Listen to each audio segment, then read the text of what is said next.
Assalamu alaikum, this is Muhammad Ways from Deeper Light and you're watching Wise Talk.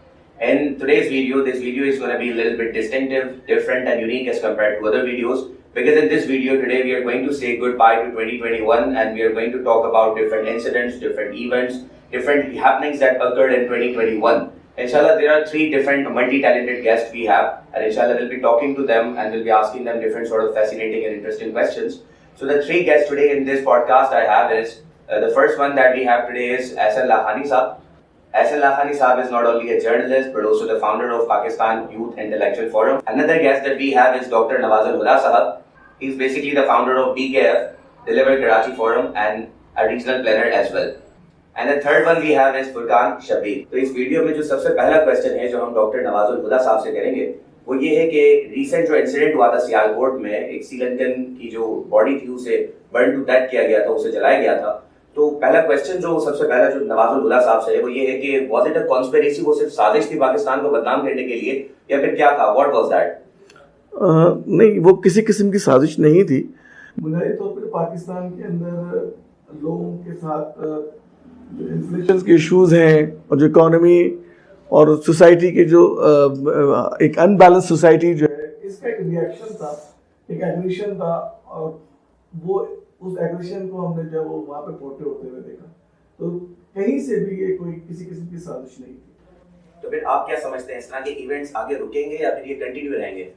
देखिए, ये पहला event नहीं था। इससे पहले भी सियालकोट के अंदर दो भाई थे और उन दो भाइयों को एक पॉलिटिकल पार्टी के वर्कर ने इसी तरह मार के जला दिया था। दो सगे भाई थे और दोनों हाफिज कुरान थे। और इससे पहले भी जहानाबाद के अंदर भी एक वाक़या हुआ, तो वहाँ भी जो है मुसलमानों को जला दिया गया था। तो ये सिलसिला हमारे यहाँ चल रहा है और उसके पीछे उसके बैकग्राउंड में ये चूँकि इनइक्वालिटी इतनी ज़्यादा है जिसकी वजह से लोग जो है वो बहुत ज़्यादा एग्रेसिव हो रहे हैं। तो ये बेसिकली जो कुछ भी है ये सिस्टम का फेलियर है जो सोसाइटी को कुछ डिलीवर नहीं कर पा रहा। तो आपके ख्याल में, आपके पर्सपेक्टिव में क्या इक़दाम लिए जा सकते हैं इस तरह के इंसिडेंट्स को फ्यूचर में रोकने के लिए, इस तरह के इंसिडेंट्स की रोकथाम के लिए? देखिए, आप अगर इसका बैकग्राउंड देखें, क्या था कि उस मैनेजर का एक डिस्प्यूट हुआ था वर्कर के साथ, ठीक है। उस डिस्प्यूट में जो भी, अगर वहाँ पे लेबर लॉ प्रॉपर होता है पाकिस्तान के अंदर, अगर कोई डिस्प्यूट है तो लेबर ने जाके फौरन वो अपनी कंप्लेन रजिस्टर करवानी थी, लेकिन उसे पता है कुछ नहीं होगा, ठीक है। तो उस सूरत में क्या हुआ, उसने कहा मुझे निकाल दिया जाएगा, मैं कुछ कर नहीं सकता। एक गुस्सा था, उसने एक मौका देखा और मौका देखकर उस बेचारे पे हमला करके उसे मार डाला। तो वजह यही है कि देखिए, किसी भी सोसाइटी के अंदर जो आपके ये आप इस तरह की टॉर्चर वाली चीजें देखेंगे तो उसकी बुनियादी वजह है कि सोसाइटी के अंदर अदल नहीं है। आप हिंदुस्तान में देख लें, आप म्यांमार में देख लें, क्या हुआ, किस तरीके से मुसलमानों को जलाया गया, मारा गया, कोई पूछने वाला नहीं था। इस तरीके से खुद श्रीलंका में देख लेंगे क्या हुआ, किस तरीके से उन्होंने मुसलमानों की लाशें जलाई, सब कुछ किया। तो कोई मतलब जहाँ माइट इज राइट वाला कॉन्सेप्ट है, जिसकी जहाँ चल रही वो चला रहा है, मेजॉरिटी हैज द अथॉरिटी, अक्सरियत के पास हाकिमियत चल रही है। That was very wonderful. Nawazul Huda Saab was expressing his views about that. तो आज का दूसरा एक इंटरेस्टिंग सा क्वेश्चन ये है कि रिसेंटली कोविड का एक वेरिएंट ओमिक्रॉन के नाम से जिसने हेडलाइंस को हिट किया था। जी एहसन लाखानी साहब, आप क्या समझते हैं कि what would it's impact be in the future, इसके क्या असरात मुस्तकबिल में आप देखते हैं? बिस्मिल्लाहिर्रहमानिर्रहीम। लाखों करोड़ों दुरूद व सलाम आप सल्लल्लाहु अलैहि वसल्लम और उनकी आल पर। सबसे पहले तो मैं आपका और डीपर लाइट का मशकूर हूं कि उन्होंने मुझे मदऊ किया इस अहम मौजू पर बात करने के लिए। देखिए, वी नीड टू अंडरस्टैंड कि इंसान जो है वो एक सोशल एनिमल है। इंसान कहीं भी हो, किसी भी परेशानी में हो, मुश्किल में हो, किसी भी हालत में हो, वो जिएगा, वो सर्वाइव करेगा, वो अपनी खुशियाँ भी मनाएगा, वो शादी भी करेगा, वो बच्चे भी पैदा करेगा, वो अपने त्यौहार भी बनाएगा, उनके अपने प्यारों की का इंतकाल हो जाएगा तो उन्हें दफनाएगा भी, रसूमात भी अदा करेगा, वॉटेवर दुनिया के किसी भी कोने में हो इंसान। तो हम सोशल एनिमल है, हम इसी तरह सर्वाइव करते।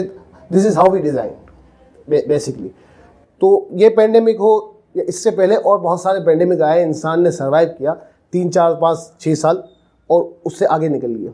आज से 100 साल पहले अगर इस तरह का कोई पेंडेमिक आता था तो उस वक्त इकोनॉमिक इतनी नहीं जुड़ी हुई थी, पैसा इतना नहीं जुड़ा हुआ था, मार्केट इतनी नहीं जुड़ी हुई थी। आज का दौर मुख्तलिफ है 100 साल पहले से। पहले तो इंसान सर्वाइव तो करता था, अब सर्वाइवल के साथ साथ इकोनॉमी, पैसा भी जुड़ गया है, मार्केट भी जुड़ गई है। आप देखें, आप किसी भी दुनिया के कोने में जंगल में चले जाए जहाँ बुनियादी सहूलियात मौजूद नहीं होंगी, लेकिन सिगरेट आपको मिलेगी। सही है। आपको खुद याद होगा, आज से कुछ साल पहले गांव गोठों में, बल्कि दुनिया के किसी भी ऐसे इलाके में ट्रेडिशनल मशरूबात होते थे। जब मेहमान आते थे तो उनको वो मशरूबात दिए जाते थे। लेकिन आज आप गाँव चले जाइए, आपको पेप्सी मिलेगी, आपको कोक मिलेगी, इस तरह आपको और मशरूबात मिलेंगे। तो मार्केट इतनी तेज़ हो गई, इकोनॉमी इतनी, सरमायादार इतना जुड़ चुका है, घुस चुका है कि वो इस तरह के पेंडेमिक में भी चुप नहीं बैठेगा। ठीक है, इंसान तो मरेंगे, पैदा होंगे, पेंडेमिक्स आएंगे, बीमारियाँ होंगी, इंसान बढ़ते रहेंगे। तो मेरे ख्याल से मैंने ये लिखा भी था जब कोविड-19 की वो आई थी इम्पैक्ट, तो मैंने लिखा भी था आर्टिकल में कि 4-5 साल ये रहेगा किसी न किसी सूरत। और आप देख लें आज 2 साल हो चुके हैं और ये रहेगा। तो आगे मजीद 3-4 साल भी रहेगा, फिर इंसान इसी तरह सर्वाइव करते करते आदत डल जाएगी और आगे इंसान अपनी ज़िंदगी को इसी तरह रवा दवा रखेगा। एग्जैक्टली इसी तरह काली खांसी थी और बहुत सारी इस तरह की बीमारियाँ थी जो शुरू में बहुत तबाही मचाई। इवन के इब्तदाई दिनों में फीवर भी मौत की को वो था, यानी फीवर भी होता था, इंसान मर जाता है। फिर आहिस्ता आहिस्ता दवाइयाँ बनी, हाँ बिल्कुल वैक्सीन्स बनी, दवाइयाँ बनी, तो इंसान ने सर्वाइव करना शुरू किया और इसी तरह हम डिज़ाइन किए गए, हम सर्वाइव करेंगे। तो फिर दोबारा से हम डॉक्टर साहब की तरफ चलते हैं।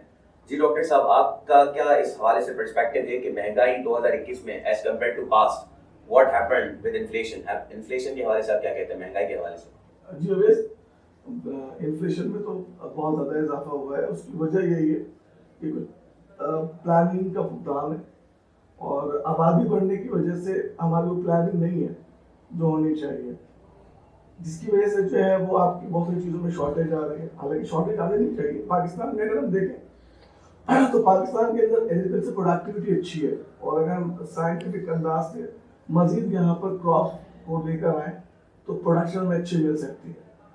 तो प्रोडक्शन अच्छी मिलेगी तो जाहिर है कि आपकी जो इकोनॉमिक एक्टिविटीज है वो बढ़ेंगी। तो Pakistan basically agri based country है ना, 70% जो इसकी जो इकोनॉमी है वो आपके एग्रीकल्चर के ऊपर डिपेंड करती है।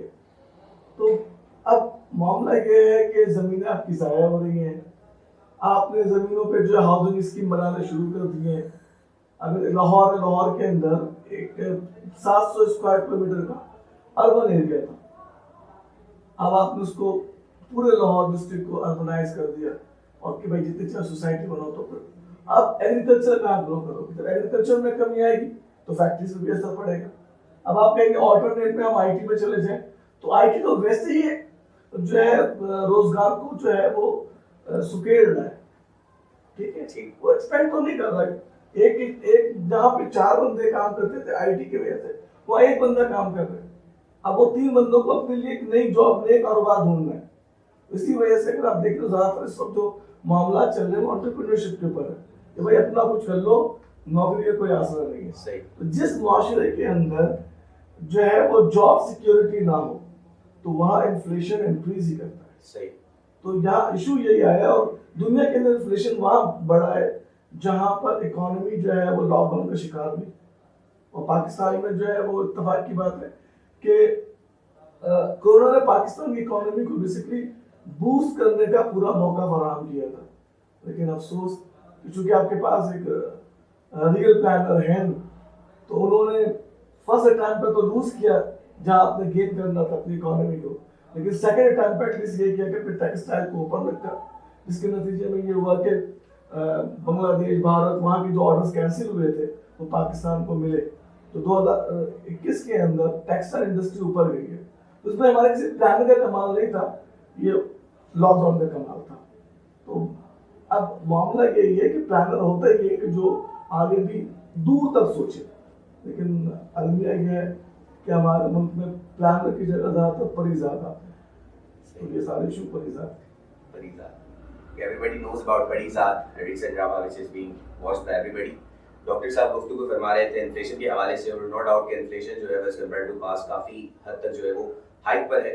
दोबारा से ऐसा लाखानी साहब की तरफ आते हैं, उनसे सवाल करते हैं कि 2021 में एक talk of the town, talk of the world ये भी है कि एक यूएस और चाइना के दरमियान जो इकोनॉमिक वॉर चल रही है, ये बेसिकली क्या है और इसके क्या असर दुनिया में है और क्या इसके मुस्तकबिल में दुनिया में इम्पैक्ट हो सकते हैं? बड़ा इंटरेस्टिंग क्वेश्चन किया आपने। असल में ये जो है वो घंटों की डिबेट है, तो मैं हो सकता है कि 2-4 मिनट में उसको कवर ना कर सकूँ, लेकिन सीधा बातें मैं आपको बता दूंगा। शायद कहता है वक्त करता है परवरिश बरसों, हादसा एकदम नहीं होता। ठीक है, तो चाइना के अगर आप 30-40 साल पहले चले जाएं, उनकी प्लानिंग आप देख लें बड़ी हैरत होगी आपको कि चाइना 1990-91 में उनकी जो इकोनॉमिक ग्रोथ थी वो 350 बिलियन डॉलर्स के करीब थी 1990-91 में। अच्छा, माहिरीन कहते हैं, इकोनॉमिस्ट जो है वो कहते हैं कि किसी भी कंट्री की ग्रोथ जो है ना वो 21 साल बाद मोर देन 5% होना बहुत कमाल की बात है। मोर देन 5% होना। 2017 तक चाइना की जो इकोनॉमिक ग्रोथ है वो 350 बिलियन डॉलर से 12 ट्रिलियन डॉलर यानी 12,000 ट्रिलियन डॉलर्स 40% ग्रोथ की उन्होंने। 40% इन 30 सालों में, 28-30 सालों में। तो ये इतना बड़ा इनकलाब है कि चाइना कुछ ना होने से बहुत कुछ, यानी दुनिया की सेकंड नंबर पे इकोनॉमी आके खड़ी हो गई चाइना की। यूएसए नंबर 1 है, सुपर पावर है, और चाइना सेकंड नंबर पे। अब मजे की बात है कि चाइना यहाँ रुक नहीं रहा, उनकी ग्रोथ तो बढ़ी जा रही है ना, बढ़ी जा रही है। तो वो नीचे से उठ के आगे सेकंड नंबर पे आ गया। अब माहिरीन ये कह रहे हैं कि अगर इसी तरह इकोनॉमी डेवलप होती रही चाइना की तो आने वाले चंद सालों में मोस्ट प्रोबेबली 2030-31 तक वो यूएसए को भी मार देगा। एग्जैक्टली। अच्छा, अब मजे की बात यह है कि कुछ माहिरीन कहते हैं कि वो मार चुका है, क्योंकि अमेरिका को फायदा यह है, बेनिफिट ये है कि एक्सचेंज जो है वो डॉलर्स में, एक्सचेंज रेट जो है पूरी दुनिया में डॉलर में है, इसलिए अमेरिका सस्टेन कर रहा है। तरक्की के मराइल होते हैं ना, तरक्की के एक फार्मूला होता है, सिर्फ एक नहीं होता एक ही स्टेज पर आप तरक्की करें। यानी आपके अगर एक चीज़ में आप बेहतर है, जैसे डॉक्टर साहब ने आईटी की बात की, अगर आप आईटी में बेटर है तो आप आईटी में ही बेटर रहेंगे, नहीं, इसके साथ साथ दूसरे और लवाजमात है, उस पर भी आपको तरक्की करना पड़ेगी। तो कंपनीज तो की आगे आई, मज़े की बात है। यूनिवर्सिटीज़, दुनिया की अगर आप 100 टॉप यूनिवर्सिटीज़ उठाएं, आज से 5 साल पहले, बड़ी हैरत की बात है, आज से 5 साल पहले चाइना की एक यूनिवर्सिटी भी नहीं थी। आज लिस्ट में 10 से 12, बल्कि इससे भी ज़्यादा हो सकता है हो जाए, मैं आपको पिछले साल की बात बता रहा हूँ, 10 से 12 यूनिवर्सिटीज़ पिछले साल तक थी, अब मेरे ख्याल से बढ़ चुकी होंगी। तो आप जब तक तालीम को आगे नहीं लाएंगे, आप जब तक एजुकेशन को आगे नहीं लाएंगे, आप जब तक और दीगर सेक्टर्स को आगे नहीं लाएंगे, तो आप तरक्की नहीं करेंगे। एक और चाइना बम मारने जा रहा है, बल्कि मार चुका है, उसका इम्पैक्ट आएंगे आगे जाने से। ओबोर, 1 बेल्ट 1 रोड, ये चाइना का मंसूबा है, जिसमें चाइना यूरोप से लेके, रशिया से लेके, अफ्रीका से लेके यहाँ तक पाकिस्तान तक, फिर अफगानिस्तान, 1 बेल्ट 1 रोड बना रहा है।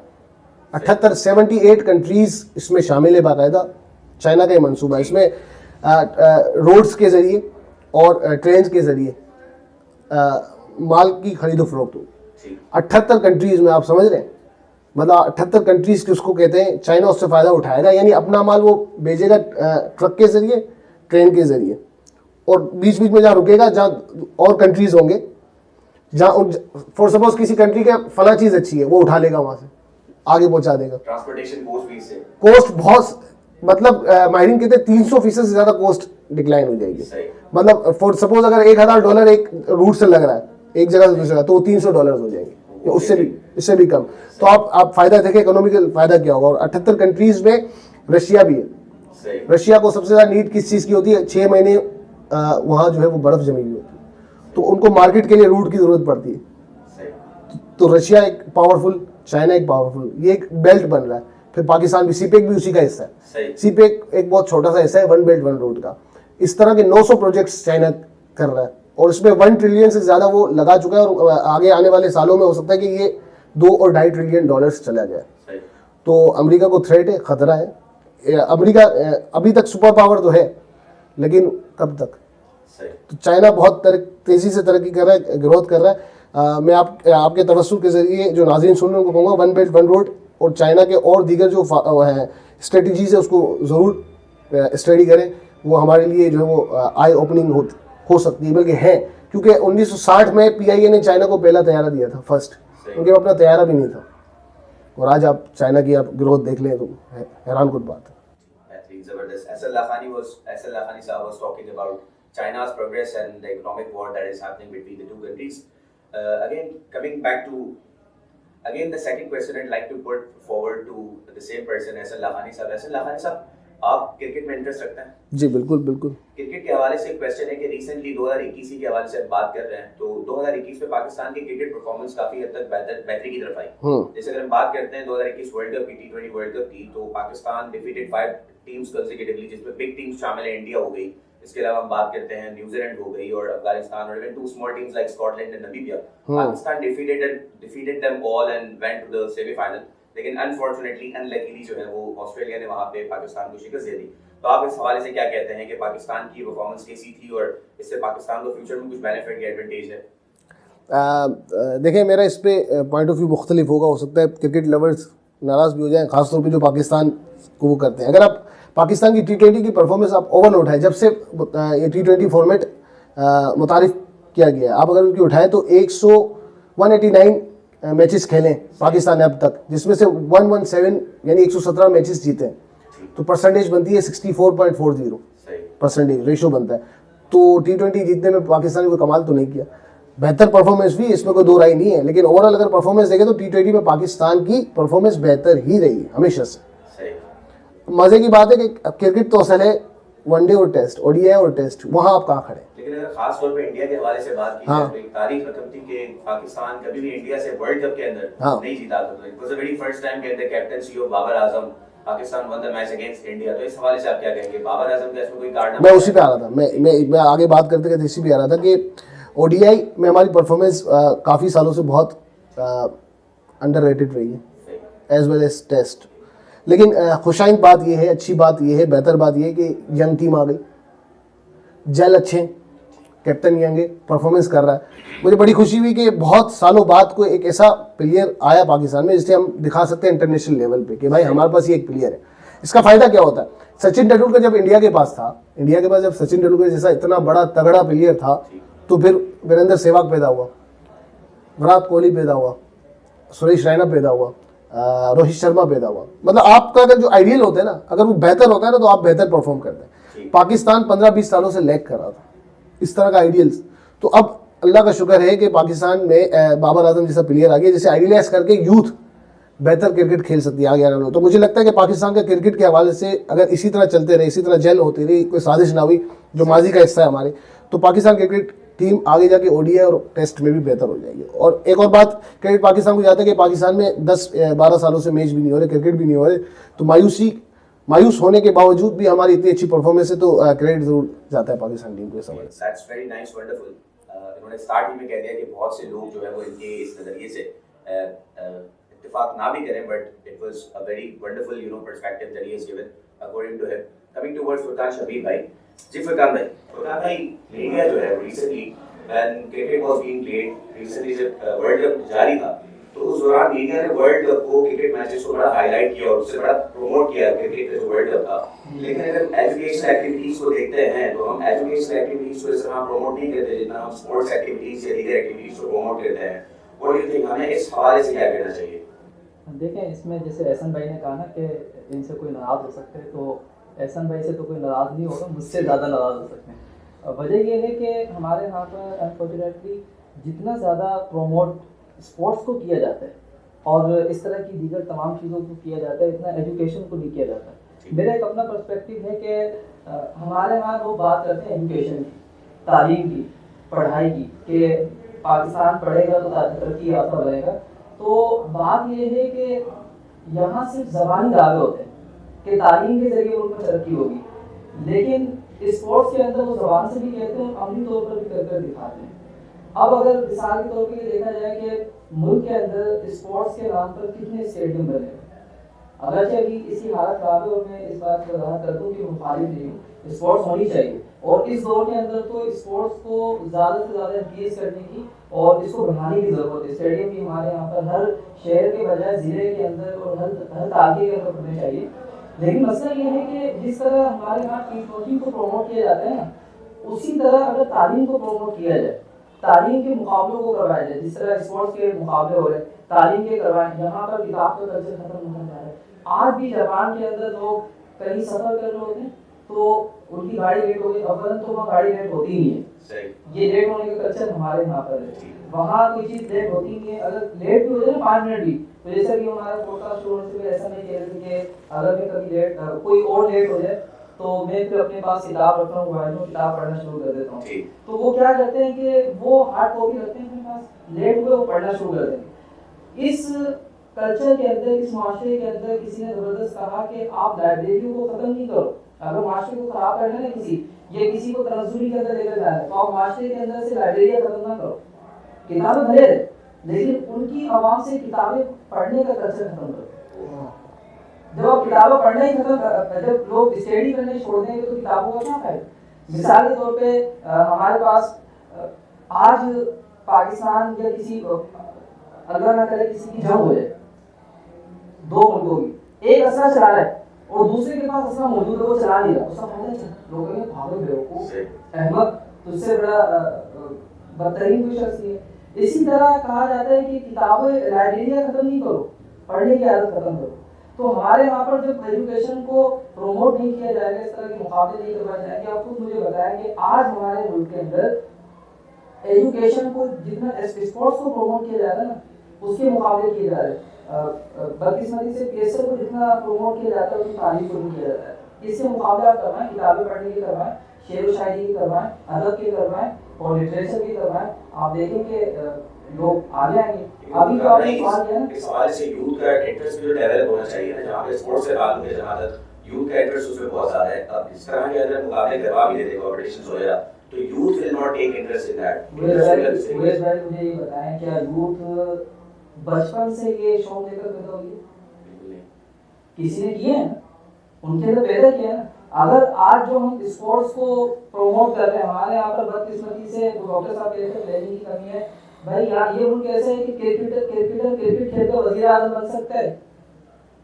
यहाँ साइंटिस्ट कितने उतरे, डॉक्टर अब्दुल कदीर खान को प्रेसिडेंट क्यों नहीं बनाया आपने? इंडिया के अंदर डॉक्टर एपीजे को उन्होंने बना दिया, डॉक्टर अब्दुल कलाम। लोगों को पता नहीं होगा कि इंडिया का जो इकोनॉमिक सिस्टम है वो भी मुसलमान ने बनाया, आपने उसको बंद करके रखा। ठीक है, उसको बनाया नहीं साइंटिस्ट को और क्रिकेटर को बना दिया। लोग ये मतलब मैं मिजाज के तौर पे कह रहा हूँ, क्रिकेटर प्राइम मिनिस्टर बन सकता है। क्यों? क्योंकि यहाँ पर आप मुकाबले करवाते हैं। साइंटिस्ट क्यों नहीं बनता? जैसे मैंने मिसाल दी कि यहाँ डॉक्टर अब्दुल कदीर खान ने एटॉमिक सिस्टम बनाकर दिया, उसकी वजह से आज मुल्क महफूज है।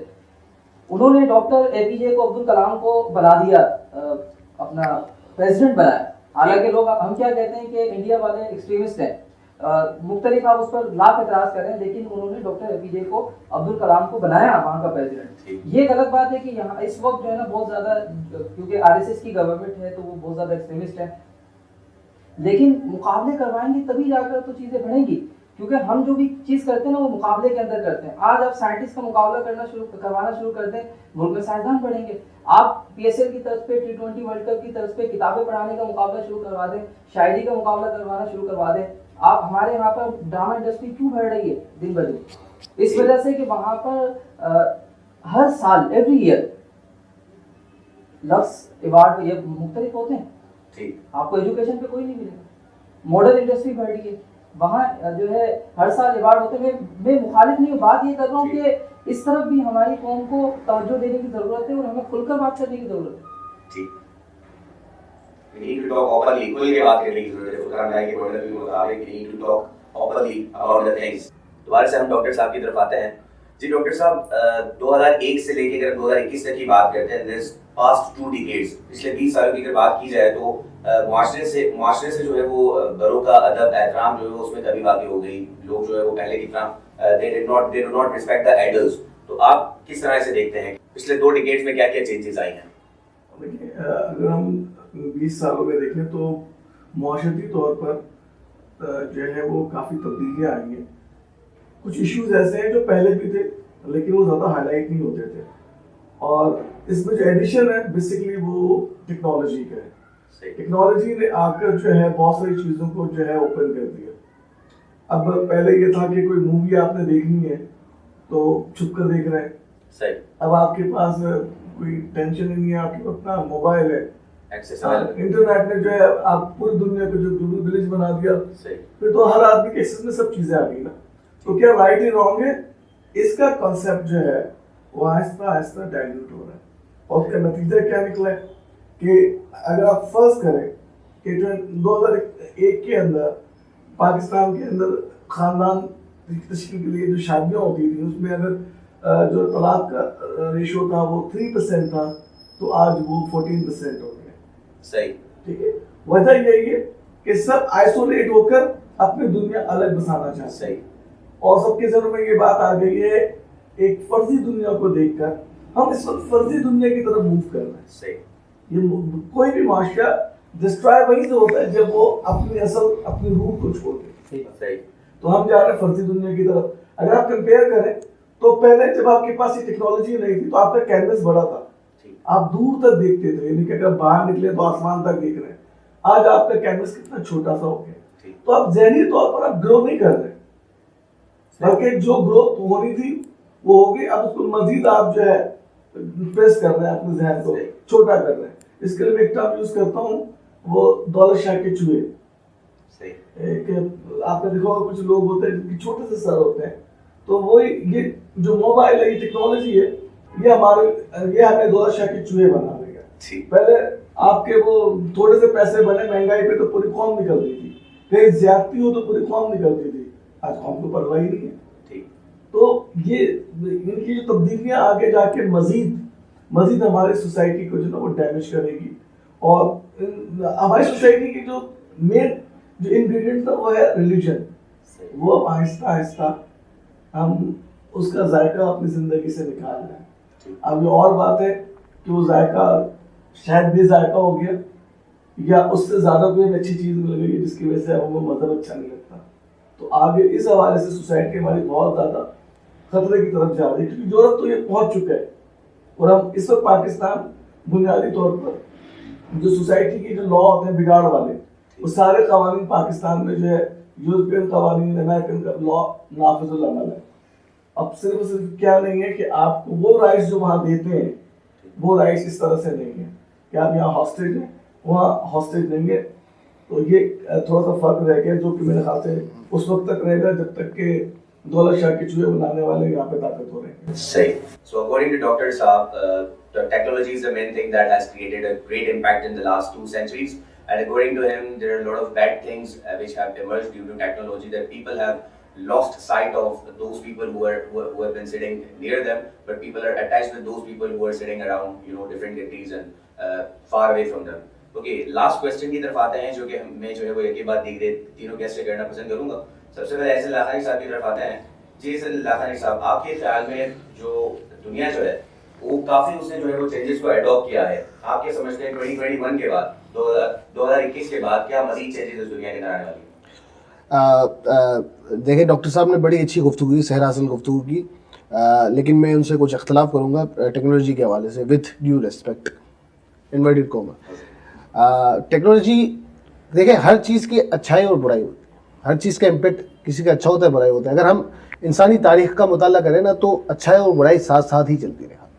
हाबिल है तो काबिल भी है, सही, ठीक है। वो इंसान की इब्तदा ही से ही है। डार्क साइड, हमारा मसला क्या पता है, हम डार्क साइड को एक्सेप्ट नहीं करते। आप, ये नेचर है, कुदरत है। आप खून खराबा ख़त्म नहीं कर सकते, आप बुराइयाँ ख़त्म नहीं कर सकते, उसमें कमी वाक़ कर सकते हैं, ये आप ख़त्म नहीं कर सकते।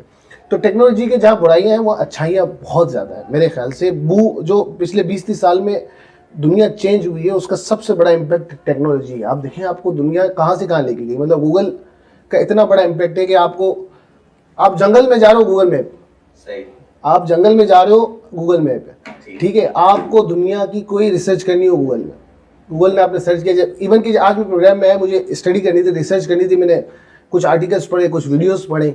इसके अलावा हमारी डायरेक्शन सही नहीं है।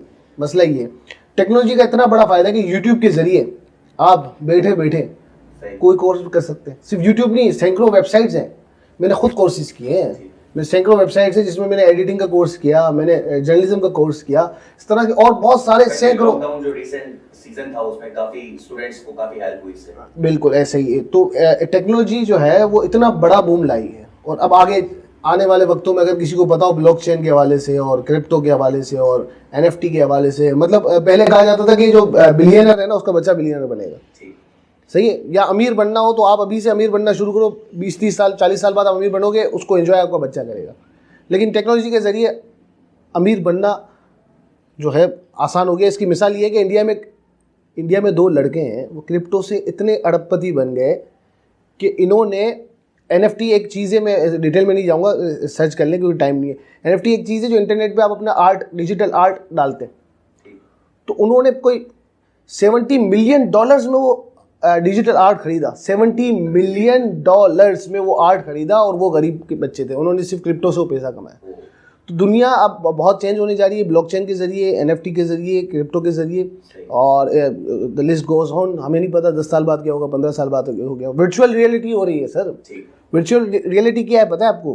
फुरकन भाई, आपको एक ग्लासेस दिए जाएंगे, जी जी। ठीक है, वो आप सुबह उठे, आपने ग्लासेस पहने, अब आप किसी और दुनिया में चले गए। मेटा मेटा जी मेटावर्स जी मैडम, अब वो आपकी वहाँ प्रॉपर्टी होगी, आपकी बीवी होगा, आपके बच्चे होंगे। आपकी अगर किसी को टेक्नोलॉजी का बेहतर इस्तेमाल आता है ना, तो वो इनकलाब ला सकता है अपनी ज़ाती ज़िंदगी में। Okay, your one point was amazing कि जहाँ हाबिल है वहाँ काबिल भी है। Yes. Wonderful, it was very fantastic.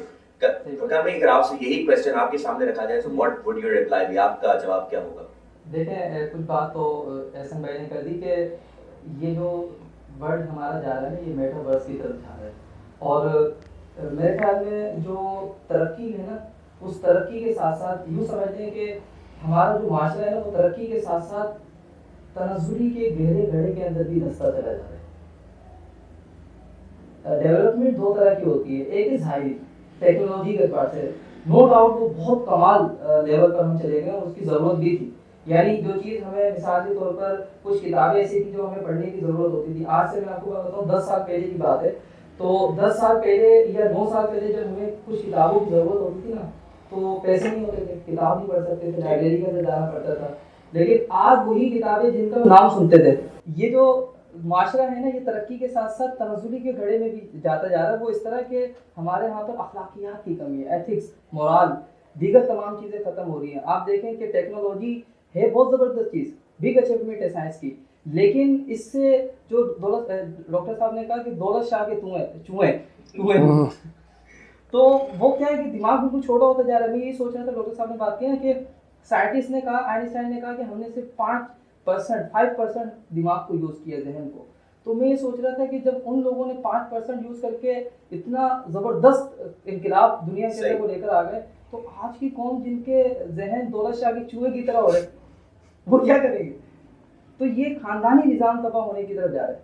मुझे ऐसा लगता है कि हमारा फैमिली सिस्टम अगर इस तरह चलते रहे, रोकथाम नहीं हुई, तो हमारा जो सिस्टम है ना, मुल्क का निज़ाम दीगर लोगों का यूरोप की तरह हो जाएगा, फैमिली सिस्टम तबाह हो जाएगा, खुदा ना खास्ता। और जो इन्फ्लेशन आज है ना 100% ज़्यादा होगी आज से 10 साल बाद। ठीक, in terms of advancement हम बहुत तरक्की कर रहे हैं, but in terms of ethics and in terms of morality we are basically going down and down. Okay, यही क्वेश्चन जो है वो हम डॉक्टर साहब की तरफ रखते हैं, और डॉक्टर साहब आप इस हवाले से क्या कहना चाहेंगे? देखिए, मैंने चूंकि सिंपल एक डिस्कशन कर रहे हैं, तो उसमें किसी से माजरत वगैरह करने की जरूरत नहीं। तो मैं ये कहूँगा कि हमें ये डिफाइन करने की ज़रूरत है कि टेक्नोलॉजी है क्या। अगर आप मुझसे पूछेंगे तो मुझे एक मेरे सीनियर ने बताया, कोई 30 साल पहले एक प्रोफेसर थे, हमारे सब्जेक्ट के प्रोफेसर डॉक्टर मुश्ताकुर रहमान साहब से मेरे सीनियर ने क्वेश्चन किया कि सर ये टेक्नोलॉजी क्या है? तो मैंने कहा टेक्नोलॉजी एक कल्चर है, टेक्नोलॉजी एक कल्चर है। मैं आपको उस वक्त की बात बता रहा हूँ जब लोग जानते भी नहीं थे। और दूसरी चीज, अगर आपने कभी इमरान सीरीज मदर कलीम की पढ़ी हो, तो जो कुछ वो आज से 30 साल पहले लिखा करते थे, आज वो चीजें आप इस तरह से देख रहे हैं जो मदर कलीम की इमरान सीरीज में। तो उससे अंदाजा लगाया सकता है कि वो कितना कुछ पढ़ते थे, फिर वो उसको उसके हिस्सा बनाते थे अपनी कहानी। आज की यूथ ने नहीं पढ़ी होगी। हाँ, तो टेक्नोलॉजी देखिए, एक लाइफ है आपकी ना, आपकी जिंदगी है, आपकी जिंदगी की डिमांड क्या है। अगर मैं आपसे ये कहूँ कि हेल्थ सेक्टर में बड़े इक्विपमेंट्स आ गए, बहुत ज़्यादा, अल्ट्रासाउंड ये वो, तो क्या इंसान अब मर नहीं रहा? सही, अभी स्टिल लाइफ मौत से तो कोई नहीं बच रहा जी, मर तो सब रहे। पहले अगर मैं आपको ये कहूँ कि पहले लोग आसानी से मरते थे और अब तकलीफ से मर रहे हैं, तो ये बात ज्यादा सही है, गलत है? हकीकत है। Absolutely right. ठीक है, तो किस चीज की आपकी लाइफ में ज्यादा जरूरत है, इसकी इंपॉर्टेंस ज्यादा है। मतलब अगर यहाँ पर आप ये कह दें कि जनाब हमने यहाँ पे हवाई जहाज उड़ाने शुरू कर दिए जो आधे घंटे के अंदर अमेरिका पहुंचा दे, लेकिन यहाँ पीने को साफ पानी नहीं है, तो वो अमेरिका आधे घंटे में जाकर क्या कर लेंगे? ठीक, तो टेक्नोलॉजी, हर चीज का इस्तेमाल इतना ही हो, जैसे अगर हम मुसलमान अल्हम्दुलिल्लाह, तो हमें पहले दिन से ही तरबियत दी गई एतदाल, कि हर चीज में एतदाल रखो। सही, आगे ने हमें समझाया कि हर चीज में एतदाल रखो। तो जो कौमें एतदाल से हटती है, ठीक है, वो हमेशा बर्बाद होती है। तो कोई भी चीज, हर चीज देखें, हर चीज अपने हायर कॉन्सेंट्रेशन से सही, उसमें लोग दोबारा नीचे ही आना होता है, लोग हर रोज को दबा फ्लो करना होता है, हर रोज को दबा है। और दुनिया 100 इयर्स में चेंज होती है, सही, और हर पार 100 इयर्स में चेंज होती है। तो वही पार जो है वो सस्टेनेबल होती है जिसकी जिसकी नजरियात जो है वो लोगों के अंदर कंप्लीटली जो है एक सिस्टम के तहत जो है वो पेनिट्रेट कर देना। ऊपर आपकी जो है वो दुनिया का जो एनवायरनमेंट है वो चेंज हो रहा है, सही, ठीक है। दुनिया जो है वो पहले एक अर्बन फिनोमेना चल रहा, अब दुनिया कहाँ जा रही है, रूरल सिस्टम की तरफ कि नहीं भाई बाहर जा रहा है, शोर से इससे बहुत प्रॉब्लम हो रही है। तो टेक्नोलॉजी का तो ये नेगेटिव इम्पैक्ट आ गया ना, तो क्या अपने हद से ज्यादा इस्तेमाल किया, सही, तो किसी भी चीज का excessive use हाँ now, वो आपके लिए फिर जो है वो तबाही the का excess of anything is harmful according to Dr. Saab, excess of anything is harmful. Doctor साहब की बात को अगर बकौल शायर कहते हैं कि अपने मरकज़ से अगर दूर निकल जाओगे, ख्वाब हो जाओगे, अफसानों में डल जाओगे। अपनी मिट्टी पे चलने का सलीका सीखो, संगे मरमर पे चलोगे तो फिसल जाओगे। जबरदस्त, बेहतरीन, तो वंडरफुल, आपके पास शायर बैठे हैं, आपने पॉइंट बैठे हैं हमारे पास, Point. वंडरफुल, माशाल्लाह। So it was a very nice conversation with these three guests, mashallah, Ahsan Lakhani Saab, Dr. Saab and Furqan Bhai. So it was a very nice conversation, very wonderful pieces of suggestions and informative discussions which was being carried out. So inshallah in the next podcast we'll meet. Till then, take care. Allah Hafiz. Assalamu alaikum.